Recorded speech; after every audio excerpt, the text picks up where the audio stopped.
기묘한 인생 강요당하는 유명인. 때때로 바의 스탠드 같은 데서 혼자 술을 마시고 있으면 옆 사람이 누군가에 대해서 하는 얘기를 듣게 되는 일이 있는데 그런 얘기를 안 듣는 척하면서 듣는 것도 퍽 재미있다. 소문의 대상은 내가 아는 유명인인 경우도 있고 상사나 동료, 친구인 경우도 있는데 두 경우 다 나름대로 재미가 있다. 가장 재미없는 것은 누군가를 칭찬하는 얘기로 저게 아무개 말이야 그 사람 참 대단해 재능이 있어 따위의 이야기가 나오면 이쪽도 따분해져서 빨리 험담이나 하지 하고 바라게 된다. 그 자식 바보라니까 진짜 멍청하다고 완전히 구제불능이야 하고 나오게 되면 어차피 남의 일이니까 이쪽은 유쾌하게 짝이 없다. 몇 년 전에 요코하마에 있는 스톡이란 재즈클럽의 스탠드에서 한잔 마시고 있자니 옆자리에 앉은 셀러리맨인 듯한 젊은 두 사내가 줄곧 신교지 김희애 역주 여배우 얘기를 하길래 또 여느 때처럼 귀를 기울이고 있었더니 느닷없이 저게 말이야 무라카미 하루키란 작가 있잖아 그 사람 말이야 하는 얘기로 바뀌어 그 다음은 듣지도 않고 허둥지둥 나와버리고 말았다. 어떻게 신교지 김희애 얘기에서 아무런 맥락도 없이 내 얘기로 옮겨갈 수 있는 건지 아무리 생각해도 이해가 안 간다. 그럴 때는 정말 난감하다. 그러면 신교지 김희애 얘기는 이 정도로 하고 다른 것에 대해 얘기해보세. 뭐가 좋을까? 소설 얘기나 하지. 젊은 작가들의 작품 중에서 뭐 읽은 거 있나? 그러고 보니까 라는 식으로 이 얘기가 진행되면 나도 일단 경계태세를 취할 수 있어 괜찮지만 목구멍 밑에서 바로 위가 시작되는 식으로 화제를 바꾸니 그만 온도록 잔 가장자리에다 코를 부딪히는 일이 일어나고 마는 것이다. 거리를 걷다 보면 아주 드물긴 하지만 안면이 없는 사람이 말을 걸어오기도 한다. 나는 텔레비전에 출연을 하지 않으니 극히 드문 정도에 그치지만 늘상 텔레비전에 나오는 사람들은 참 고역일 것이다. 잡지에 사진 정도가 실리는 거라면 실물을 만나도 의외로 알아보지 못하지만 텔레비전이라는 것은 무척 생생하게 비추기 때문에 힘들 것 같다. 그런 이유로 해서 나는 절대 텔레비전에는 출연하지 않는다. 가끔 텔레비전 출연 의뢰가 들어오지만 인형 옷을 입고 출연해도 괜찮으시다면 나가겠습니다 라고 농담을 하면 그래도 좋으니까 나와주세요 하는 경우는 한 번도 없다. 하기야 당연하다고는 생각하지만 나와 친분이 있는 안자이 미즈마루 씨도 한번 텔레비전에 나갔다가 그 뒤로 여러모로 곤욕을 치렀다고 한다. 이튿날 쉴 새 없이 전화가 걸려오고 이런저런 사람들에게서 텔레비전에 나오셨지요 하는 인사치레를 들었다고 한다.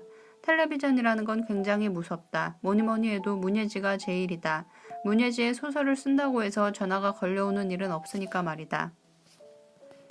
언젠가 한 번은 진구구장 외야석에 앉아 혼자 맥주를 마시며 야쿠르트 대 주니치전을 보고 있는데 한 여자가 다가와 무라카미 씨 사인 좀 해주세요 했다.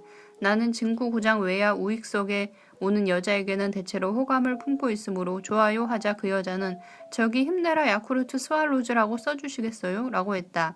나는 이런 사람을 비교적 좋아한다. 소프센 전철 안에서 맞은편에 앉아있던 여자가 말을 걸어온 적도 딱 한 번 있다. 그럴 때는 나는 그저 긴장해서 딱딱하게 굳어버리는 타입이라 말도 잘 나오지 않는다.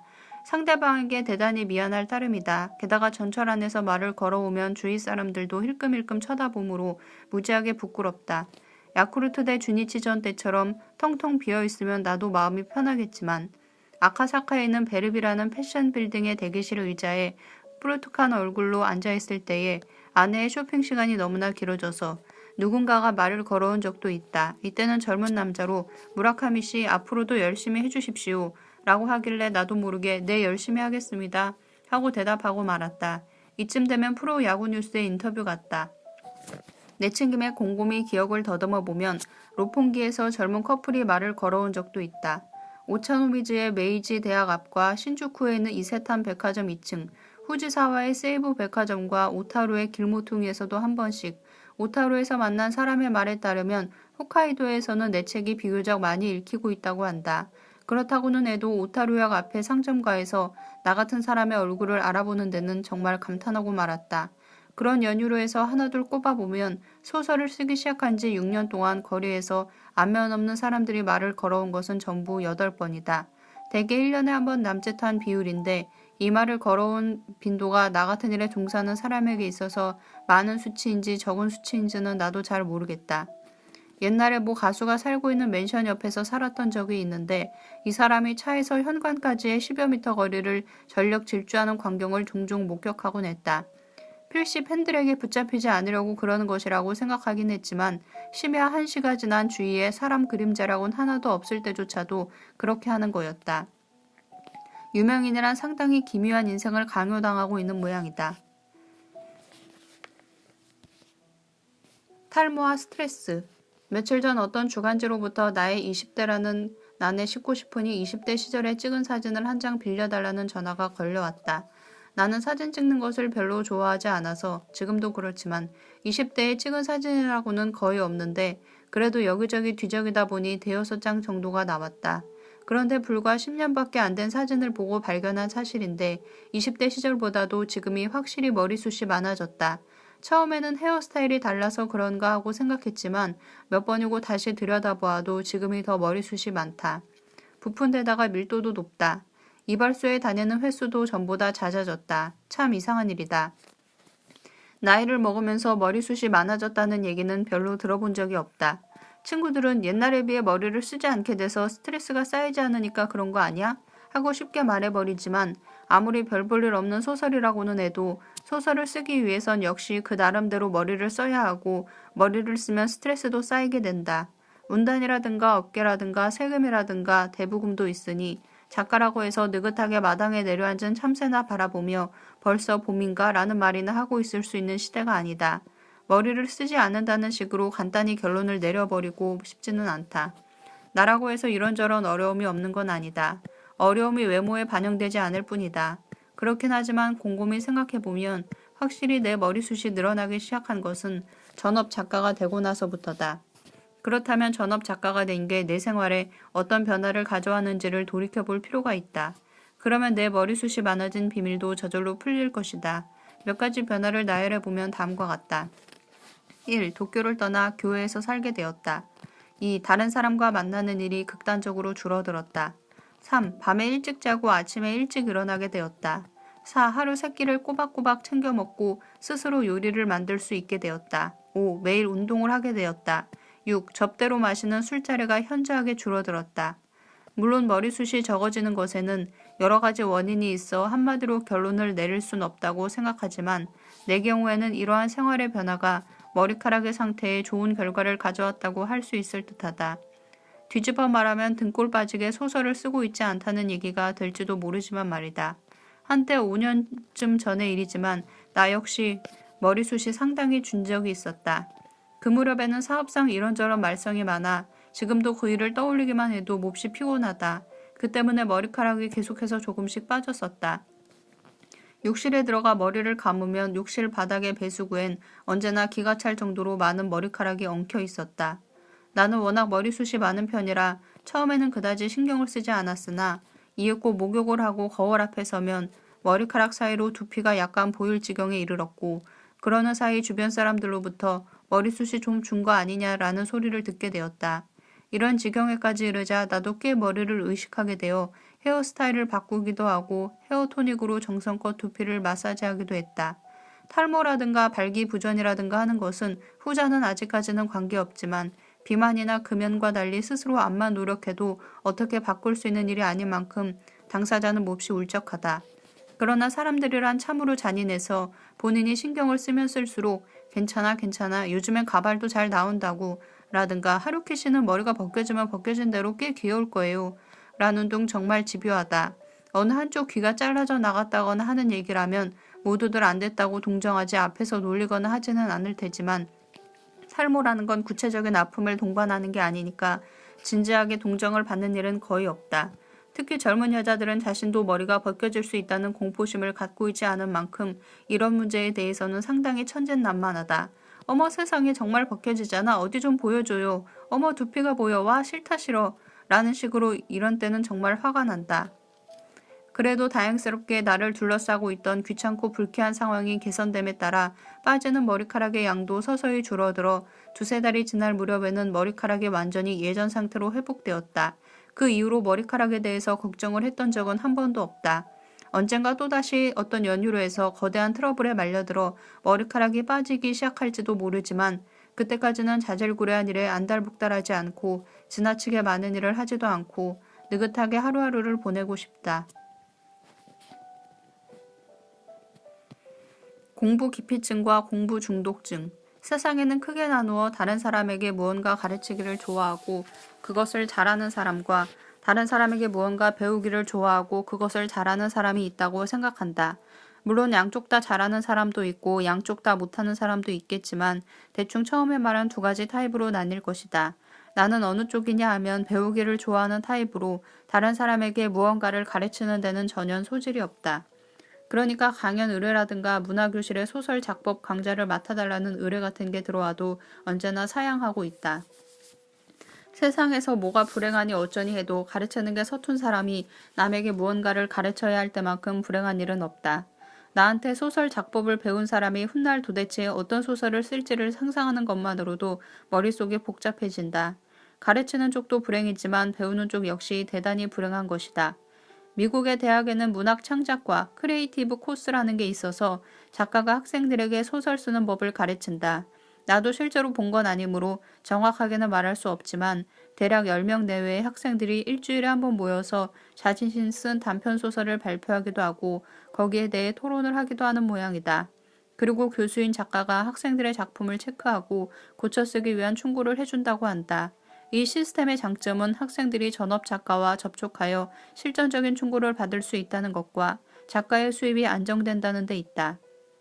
교수로서 할 일은 그리 많지 않으니 작가는 여가 시간을 자신의 창작 활동에 쏟을 수도 있다. 이런 시스템이 교육수단으로서 어느 정도 효과적인지를 나로서는 판단할 수 없지만 일본 대학에도 어느 정도 이런 코스가 있어도 좋지 않을까 생각한다. 나에게는 퍽 무리한 얘기지만 가르치기를 잘하는 작가와 배우기를 잘하는 학생들이 하나가 되면 그 나름대로 효과는 나타날 것이다. 대학의 강의실 같은 데서 어떻게 소설 쓰는 법을 배울 수 있겠느냐라는 의견은 너무 편협한 의견이라고 생각한다. 사람은, 특히 젊은 사람들은 다양한 곳에서 무언가를 배워가는 법이고 그 장소가 대학의 강의실이라 해서 부적당한 건 아니다. 하긴 나 자신은 학교란 곳을 그다지 좋아하지 않았고 공부도 열심히 하지 않았을 뿐더러 상당히 반항심이 강한 학생이었다. 중학교 때는 선생님에게 매를 맞았던 기억밖에 없고 고등학교 3학년은 마작을 하거나 여자들과 놀러 다니는 사이에 지나갔다. 대학에 들어가서는 학원 분쟁으로 그것이 일단락 지어질 무렵에는 학생 신분에 결혼을 해서 그 후로는 생활에 쫓기느라 지금 생각해보면 꼼짝 않고 엉덩이를 붙이고 앉아 공부를 했던 적이 전혀 없다. 특히 와세다 대학 문학부를 7년 동안이나 다녔지만 이것만큼은 자신있게 말할 수 있는데 무엇 하나 배운 게 없다. 와세다 대학에서 얻은 것이라곤 아낼 뿐인데 배우자를 발견했다고 해서 그 점이 교육기관으로서의 와세다 대학의 우위성을 입증하는 건 아니다. 내가 매사에 배우기를 좋아하게 된 것은 대학을 나와 이른바 사회인이 되고 나서부터다. 어쩌면 그것은 학창시도 모르고 원래 성격상 학교란 제도가 맞지 않아서였을지도 모르며 아니면 원래 나라는 사람은 자발적으로 무언가를 하는 것에서 가치를 찾아내는 타입인지도 모른다. 그리하여 일하는 틈틈이 짬이 나면 내가 좋아하는 영어 소설을 열심히 번역하거나 친구에게 불어를 배우거나 하면서 지냈다. 그뿐만 아니라 일하면서도 의식적으로 사람들의 행동을 관찰하거나 이런저런 사람들의 이야기를 주의 깊게 듣고자 노력했다. 남의 얘기를 듣는 건 꽤 재미있다. 세상에는 다양한 사람들이 있고 여러 가지 사고방식이 있다. 개 중에는 과연 그렇군 하고 감탄하게 만드는 생각도 있고 전혀 무의미하고 바보 같은 생각도 있다. 그러나 아무리 무의미하고 바보 같은 생각이라고 해도 잘 들어보면 그 나름대로의 가치 기준 위에 확고하게 성립되어 있는 것을 알 수 있다. 여하튼 먼저 한 걸음 물러나 이야기를 들으려는 태도를 보이면 대개의 사람들은 비교적 정직하게 마음을 열고 얘기해 준다. 당시에는 소설을 쓰겠다는 생각 같은 건 전혀 없었지만 훗날 소설을 쓰는데 이런 학습 경험은 무척 도움이 되었다. 이런 건 대학에서는 배울 수 없는 것 중에 하나다. 이건 내 생각이지만 젊을 때 지나치게 공부를 하면 어른이 되어 공부 기피증에 걸리게 되거나 반대로 공부 중독증에 걸리게 되지 않을까? 공부 기피증이란 학창시절에는 무턱대고 그저 공부만 하다가 사회에 나온 다음부터는 뒹굴며 텔레비전만 보는 증상이고 공부 중독증이란 좌우지간 뭔가를 공부하지 않으면 진정이 되지 않는 증상이다. 뭐 그런 건 어차피 남들이 사는 방식이니까 아무래도 좋지만 내 개인적인 생각으로는 어린 시절에 실컷 놀았던 사람 쪽이 훨씬 좋다. 오디오 스파게티. 간혹 신문이나 잡지를 읽다 보면 이런저런 것이 발견되거나 발명됐다는 기사를 보게 된다. 개 중에는 와 하고 감탄하게 되는 것도 있고 대체 그게 무엇을 의미하는지 잘 모르겠는 것도 있다.